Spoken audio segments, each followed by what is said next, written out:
Surat police કમિશનરના નિર્દેશ મુજબ શહેરમાં white LED light, emboss light અને બ્લેક ફિલ્મ લગાવેલી ગાડીઓની ચેકિંગ કરી ટ્રાફિક પોલીસ અને આરટીઓ દ્વારા કરવામાં આવી હતી.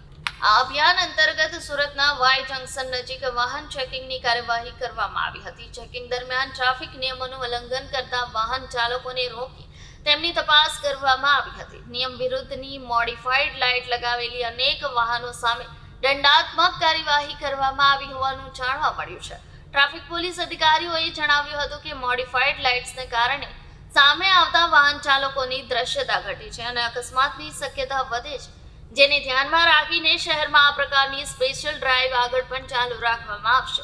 આ સાથે વાહન ચાલકોને ટ્રાફિક નિયમોનું પાલન કરવા અને વાહનમાં અનધિકૃત ફેરફાર ન કરવા માટે અપીલ પણ કરવામાં આવી હતી. હું એસઆર ટંડેલ, ટ્રાફિક વિજ્ઞાન રીજન 3 સુરત શહેર. સર, તમે આજે રોડના વચ્ચે ઉતરેલા છો આરટીઓને લઈને, તમે બી ચેકિંગ શું છે આ પૂરી હકીકત શું છે? સુરત શહેરના પોલીસ કમિશનર શ્રી અનુપમસિંહ ગેહલોત સરનામે ખાસ સૂચના કરેલી, જે વ્હાઇટ લાઇટ એલઈડી અથવા તો જે અંજાઈ જાય તેવા લાઇટ સાથે વાહનો ચલાવતા હોય છે અને ક્યાંક ને ક્યાંક વાહનોમાં એવી મોડિફાઈડ લાઇટો લગાડતા હોય છે.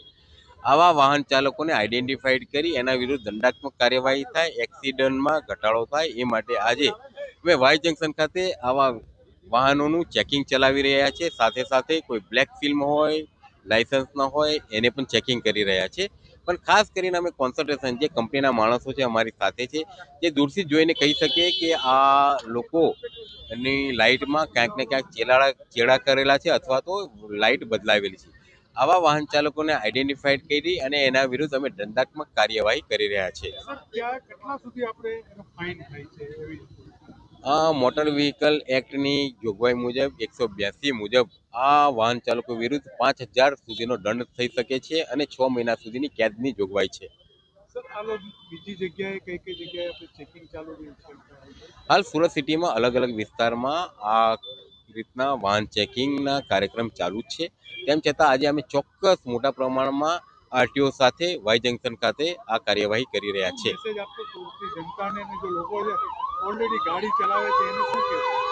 ખાસ સુરતની જનતાને ખાસ અપીલ છે કે જે લોકો આવી મોડિફાઈડ લાઇટ રાખતા હોય, જેનાથી લોકોની આંખો અંજાઈ જતી હોય, ક્યાંક ને ક્યાંક એવી ગ્લેરિંગ વ્હાઇટ લાઇટથી નુકસાન થતું હોય, તો મહેરબાની કરીને લોકોને અપીલ છે કે એક્સિડન્ટ ન થાય, કોઈ એવો ભયાનક અકસ્માત ન થાય, એટલા માટે આવી વ્હાઇટ લાઇટ ન લગાડે અને બીજા જે વાહન ચાલકો છે એને પણ નુકસાન ન થાય. એટલે મારી નમ્ર વિનંતી છે કે આવી વ્હાઇટ એલઈડી લાઇટ મહેરબાની કરીને આપની ગાડીમાં ન લગાડશો.